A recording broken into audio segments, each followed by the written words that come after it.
वैसे तो कुरान में बहुत सारे हिडन सीक्रेट्स हैं, बट आज हम 9 हिडन सीक्रेट्स की बात करने वाले हैं जो कुरान में हमें मिलते हैं। सबूत के साथ बात करेंगे। अस्सलामु अलैकुम एवरीवन, दिस इज यज़दान। कैसे हैं आप सब लोग? चैनल को सब्सक्राइब जरूर कीजिए बिकॉज 1 मिलियन तक करना है हमें जल्द से जल्द। चलिए सबसे पहले सीक्रेट की बात करते हैं। ये जो स्क्रीन पे आप रंगीले पहाड़ देख रहे हो, ये चाइना और पेरू में पाए जाते हैं। इन पहाड़ों का जिक्र हमें कुरान में मिलता है। सूरह फातिर आयत नंबर 27, जिसमें अल्लाह ताला फरमाता है, क्या तुमने ना देखा अल्लाह ने आसमान से पानी उतारा और इससे मुख्तलिफ रंगों वाले फल निकाले और पहाड़ों में सफ़ेद और सुर्ख रंग वाले रास्ते हैं। इसमें कुछ मुख्तलिफ रंग वाले पहाड़ हैं और कुछ बहुत ही काले हैं। कमाल की बात तो ये है, हमारे हजूर पाक सल्लल्लाहु अलैहि वसल्लम अरब में पैदा हुए, जहाँ पे किसी को ये रंगीले पहाड़ों के बारे में बिल्कुल भी पता नहीं था और ना ही दूर दूर तक रंगीले पहाड़ कहीं दिखते थे। तो आखिर हमारे हजूर पाक सल्लल्लाहु अलैहि वसल्लम को इसके बारे में कैसे पता चला? अल्लाह सुब्हान व तआला। क्या अभी भी लोग कुरान की सच्चाई का इनकार करेंगे? This was the hidden secret number 1। अभी बात करते हैं हिडन सीक्रेट नंबर 2 की। आपने समंदर की लहरों को तो देखा होगा, क्या आपको ये पता है कि समंदर के अंदर भी लहरें होती हैं जिनको इंटरनल वेव्स कहा जाता है। जब समंदर में पानी एक लेयर में मूव करता है तो किसी रुकावट की वजह से एक डिस्टर्बेंस पैदा होती है, जिसकी वजह से समंदर में वेव्स बनती हैं। इसको 1893 में डिस्कवर किया गया था, 1893। लेकिन कुरान में हमेशा की तरह पहले ही इस चीज को बता दिया गया था। अल्लाह सुब्हान व तआला फरमाता है सूरह अन-नूर आयत नंबर 40 में, या जैसे किसी गहरे समंदर में तारीकियां हो जिसको ऊपर से एक लहर ने ढांप लिया हो, इस एक लहर पे एक और लहर हो, इस दूसरी लहर पर बादल हो, और कौन सी अल्लाह की नेमतों को ठुकराओगे। सीक्रेट नंबर 3, कुरान में एम्ब्रियोलॉजी बहुत ज़्यादा डिटेल के साथ एक्सप्लेन की गई है। यहाँ पे बच्चा पैदा होने का पूरा एग्जैक्ट प्रोसेस बताया गया है कि किस तरह से स्पर्म बॉडी में एंटर होता है और वहाँ से किस तरह से बच्चा पैदा होता है। जहाँ तक कि साइंस ने 1959 में एम्ब्रियोलॉजी को डिस्कवर किया था, उससे पहले तक किसी को ये भी पता नहीं था कि बॉडी में स्पर्म किन स्टेजेस तक गुजर के जाता है और फिर बच्चा किस तरह से वजूद में आता है और किस तरह बच्चा अपनी शेप लेता है और किस तरह से पैदा होता है। सूरह अल मोमिनून आयत नंबर 14, इसमें अल्लाह ताला ने परफेक्ट ऑर्डर के साथ एक्सप्लेन किया है। अल्लाह फरमाता है, फिर इसको एक मजबूत ठहराव में पानी की बूंद बनाया, फिर हमने इस पानी की बूंद को जमा हुआ खून बना दिया, फिर इस जमे हुए खून को गोश्त की बोटी बना दी, फिर गोश्त की बोटी को हड्डियां बना दिया, फिर हमने इस हड्डियों को गोश्त पहनाया, फिर हमने इसको दूसरी सूरत बना लिया जो बड़ी बरकत वाला है, जो अल्लाह सबसे बेहतर बनाने वाला है। आज से पहले 1400 साल पहले ये सारी चीज़ें बताना एक इंसान के लिए बहुत ही ज़्यादा डिफ़िकल्ट था, विदाउट एनी इंस्ट्रूमेंट्स, वो भी इतने हाई लेवल टेक्नोलॉजी वाले इंस्ट्रूमेंट्स जो 1400 साल पहले अवेलेबल नहीं थे। वो अल्लाह ताला कुरान में फरमा रहा है। और कौन सी नेमतों को ठुकराओगे। डॉक्टर कीथ मोर जो एम्ब्रियोलॉजी के एक्सपर्ट हैं, इनको सऊदी अरेबिया में इनवाइट किया गया। एक कॉलेज में, अब्दुल अजीज़ कॉलेज में, इनको वहाँ पे बुलाया गया और उन्हें ये सूरह अल मोमिनून की जो ये आयत मैंने आपको पढ़ के बताई, इसको एग्जामिन करने के लिए उनको बोला गया कि इसको एग्जामिन करो, इसको वेरीफाई करो कि जो इसमें बताया गया है आपकी लैंग्वेज में, इंग्लिश में, क्या ये सही है। जैसे ही उन्होंने इन आयत को पढ़ा वो हैरान रह गए और इसके बाद उन्होंने कुरान के बारे में ये कहा, सुनिए। Intensive studies of the Quran and Hadith in the last 4 years have revealed a system for classifying human embryos that is amazing since it was recorded in the 7th century AD. जैसे कि आपने देखा, आपने सुना कि doctor Keith इस मौजज़े को सुन के, इस पढ़ के हैरान रह गए कि 7th सेंचुरी में 1400 साल पहले ये चीज़ कैसे पॉसिबल है। सीक्रेट नंबर 4, ये जो आप अभी सामने देख रहे हो इसको डेथ वैली कहा जाता है, और जो ये आप पत्थर देख रहे हो वाइट कलर के, इनका 320 पाउंड तक का वेट होता है। کمال کی بات یہ ہے کہ یہ جو پتھر ہیں خود سے موو کرتے ہیں. 320 پاؤنڈ کا پتھر خود سے موو کرتا ہے. ماشاءاللہ تبارک اللہ. بہت سالوں تک سائنٹسٹ نے اس چیز کے اوپر ریسرچ کیا, پریشان رہے کہ بھائی یہ پتھر موو کیسے کرتے ہیں. آخر کار 2014 میں سائنٹسٹ نے ٹائم لیپس کیمرہ لگا کے اس پتھروں کی موومنٹ کا انہوں نے کیپچر کیا اس کو. جب سائنٹسٹ نے اس پتھر کو کیپچر کیا تو انہیں پتا چلا سردیوں میں جو بارش ہوتی ہے, بارش کا جو پانی ہے کڑک سردیوں میں جب وہ جم جاتا ہے ٹھنڈی میں, اور اگلے دن برف کافی موٹی ہو جاتی ہے, پھر ہلکی سی ہوا چلنے سے یہ برف تالاب میں پتھروں کے پیچھے جمع ہو جاتی ہے. جیسے جیسے برف جمع ہوتی ہے ویسے ویسے یہ پتھر جو ہے موو کرتے ہیں.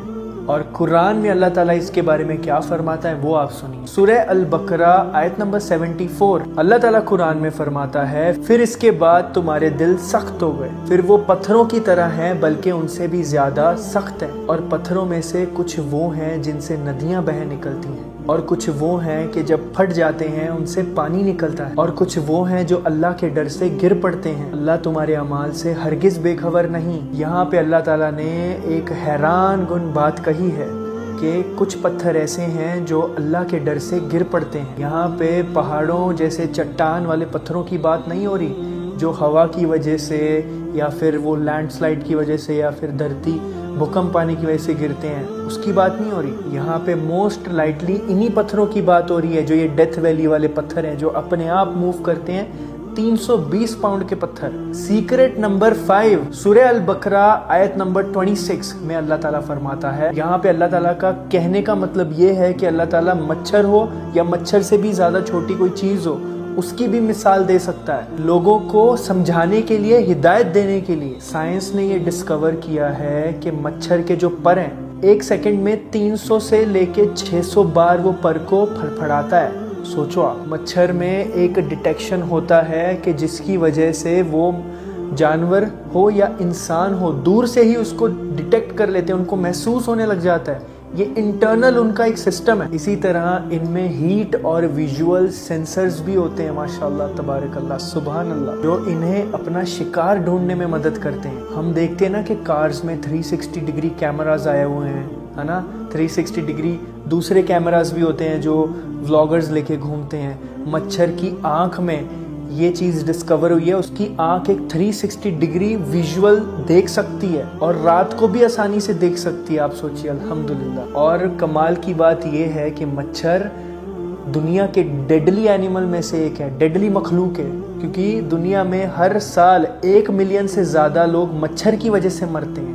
اسی وجہ سے اس آیت میں لکھا ہے کہ جو مومن ہیں وہ یقین کرتے ہیں اور جو کافر ہیں وہ یہ کہتے ہیں کہ اس مثال سے خدا کی مراد ہی کیا ہے. یہ جو مچھر کی مثال دی ہے اللہ نے, اس کے ذریعے اللہ تعالیٰ بہتوں کو گمراہ کرتا ہے اور ہدایت بخشتا ہے اور نافرمانوں کو ہی گمراہ کرتا ہے. آپ دیکھیے اتنی چھوٹی سی مخلوق میں اللہ تعالیٰ نے نشانیاں رکھی ہیں کہ اللہ تعالیٰ ایک چھوٹے سے مچھر کی مثال دے رہا ہے. ابھی سیکرٹ نمبر 6 کی بات کرتے ہیں. سورہ النحل آیت نمبر 68 and 69 اللہ تعالیٰ فرماتا ہے, اور تمہارے رب نے شہد کی مکھی کے دل میں یہ بات ڈال دی, اور پہاڑوں میں, درختوں میں اور چھتوں میں گھر بناؤ, پھر ہر قسم کے پھلوں میں سے کھاؤ, اور پھر اپنے رب کے بنائے ہوئے نرم اور آسان راستوں پہ چلتی رہو. اس کی پیٹھ سے ایک پینے کی رنگ برنگی چیز نکلتی ہے جس میں اللہ تعالیٰ نے انسانوں کے لیے شفا رکھی ہے. بے شک اس میں غور کرنے والوں کے لیے نشانی ہے. الحمدللہ. یہاں پہ اللہ تعالیٰ کا کہنا ہے کہ شہد میں لوگوں کے لیے شفا ہے. الحمدللہ. اور سائنٹسٹ نے شہد کے بارے میں ریسرچ کیا ہے کہ اس میں اینٹی آکسیڈنٹس ہوتے ہیں اور کہیں اور اس میں جو پدارتھ ہوتے ہیں جو ہماری صحت کے لیے بہت اچھے ہوتے ہیں. آپ یہ یہاں پہ اسکرین پہ دیکھ پا رہے ہو, ساری چیزیں ہوتی ہیں شہد میں. اینٹی بیکٹیریا, اینٹی ڈائبٹک اور نروس سسٹم پروٹیکٹیو ایفیکٹ بھی پائے جاتے ہیں. اسی وجہ سے شہد جو ہے باڈی کے لیے بہت بینیفیشل ہے, جیسے کہ اللہ نے فرمایا اس میں لوگوں کے لیے شفا ہے. اور آگے دیکھیے قرآن میں کہیں جگہ پہ یہ چیز لکھی ہوئی ہے کہ غور کرنے والوں کے لیے نشانیاں ہیں. غور کرنے والوں کے لیے. کیا ہم غور کرتے ہیں؟ ہمیں غور کرنا چاہیے اللہ تعالیٰ کی نشانیوں پہ. الحمدللہ سبحان اللہ. سیکرٹ نمبر 7, جب بھی ہماری باڈی پہ کٹ لگتا ہے, obviously ہر ایک انسان کو پین ہوتا ہے نا, कैसे होता है पर वो पेन? जब भी कोई कट लगता है, कोई भी जख्म होता है हमारी बॉडी पे, तो हमारी बॉडी के जो पेन रिसेप्टर्स हैं वो ब्रेन को सिग्नल भेजते हैं, और जब ब्रेन को पता चलता है तो ब्रेन हमें सिग्नल देता है कि तुम्हें दर्द हो रहा है, फिर हमें दर्द होता है। पर जो ये बॉडी में पेन रिसेप्टर्स होते हैं, इसके बारे में रिसर्च कब हुई? चार्ल्स स्कॉट शेरिंगटन 1906 में इस बंदे ने पेन रिसेप्टर्स के बारे में रिसर्च किया था, ठीक है। उसने इन्वेंशन किया इस चीज़ के बारे में, उसको पता चला पहली बार 1906 में, पर कुरान में सदियों पहले से लिखा हुआ है। सूरह अन-निसा आयत नंबर 56, बेशक उन लोगों ने जिन लोगों ने हमारी आयतों का इनकार किया, अनकरीब हम इनको आग में दाखिल करेंगे, और जब इनकी खालें पूरी जल जाएंगी तो इनको हम दूसरी खालें पहनाएंगे ताकि ये अजाब का मजा चख लें। बेशक अल्लाह जबरदस्त है, हिकमत वाला है। सुभान अल्लाह। सीक्रेट नंबर 8, 4 अक्टूबर 1957 सोवियत यूनियन ने पहला स्पेस मिशन लॉन्च किया, और यहीं से स्पेस एक्सप्लोरेशन का सफर शुरू हुआ, जिसके बाद इंसानों ने एक के बाद एक स्पेस मिशंस किए। 19th सेंचुरी में ही इंसानों ने ये चीज डिस्कवर की थी कि हम स्पेस में भी जा सकते हैं। सूरह अर्रहमान आयत नंबर 33 में अल्लाह ताला फरमाता है, जिनों और इंसानों की जमात, अगर तुम आसमानों और जमीनों के दायरे से बाहर निकल सकते हो तो ऐसा करो, लेकिन तुम ये हमारे अख्तियार के बगैर नहीं कर सकते। इस आयत से ये पता चलता है कि एक वक्त ऐसा आएगा कि इंसान इस दुनिया से, इस धरती से, इस अर्थ से स्पेस में जाएगा, लेकिन वो अल्लाह ताला की हदूद को पार नहीं कर सकता, स्पेस की बाउंड्रीज को पार नहीं कर सकता, चाहे जितना मर्जी इंसान तरक्की कर ले। पर जैसे कि अल्लाह ताला फरमाता है, अल्लाह चाहेगा तो ही होगा ये चीज़। आज ये रियलिटी है कि इंसानों ने स्पेस का सिर्फ 4 to 5% ही डिस्कवर किया है, उससे ज़्यादा नहीं। अराउंड 95% ऑफ स्पेस अभी तक एक्सप्लोर ही नहीं किया इंसानों ने, अभी तक सिर्फ 5% हुआ है। अभी के हालात के मुताबिक तो इंसानों के लिए पूरी स्पेस को एक्सप्लोर करना is next to impossible. Secret number 9, कुरान की अरबी इतनी ज़्यादा यूनिक है कि आज की जो मॉडर्न अरबी है वो भी इसके आसपास नहीं आ सकती। कुरान में कुछ ऐसे अल्फाज मिलते हैं हमें अरबी में जो स्टैंडर्ड अरबी जो है वहाँ पे लिंग्विस्टिक में पाए ही नहीं जाते वो वर्ड। इसमें कुछ ऐसे सिंबल्स यूज़ किए गए हैं जो करेक्ट प्रोनाउंसिएशन और करेक्ट सेंटेंस को फॉर्म करते हैं। जैसे सेंटेंस के दरमियान जो पॉज आते हैं, कुरान का जो लिंग्विस्टिक है, जो उसका राइटिंग स्टाइल है, वो भी नॉर्मल अरबी से बहुत ज़्यादा मुख्तलिफ है। इसी वजह से जब नबी करीम सल्लल्लाहु अलैहि वसल्लम के ज़माने में कुरान को सुनते थे जब काफिर, उस वक्त के काफिर, नॉन मुस्लिम्स, नॉन बिलीवर्स, तो वो दंग रह जाते थे कि उन्हें पता था, उनके दिल के अंदर, चाहे वो माने या ना माने, उन्हें ये चीज़ का विश्वास था कि इंसान ने इस वर्ड्स को नहीं लिखा।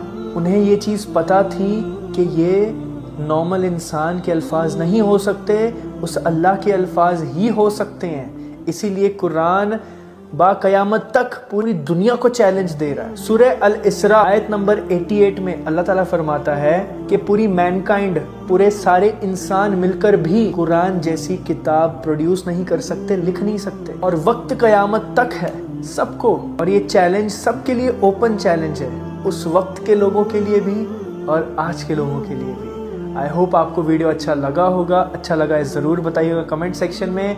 हमारे चैनल को हेल्प कीजिए, सब्सक्राइब कीजिए, सपोर्ट भी कर सकते हैं आप। वहाँ पे ज्वाइन का बटन आता है तो ज्वाइन भी कर सकते हैं अगर आपको अच्छा लगे। तो आज के वीडियो को यहीं एंड करते हैं। अस्सलामु अलैकुम वरहमतुल्लाहि वबरकातुहू। मिलते हैं अगली वीडियो में। जज़ाकल्लाह खैर, फ़ी अमान अल्लाह।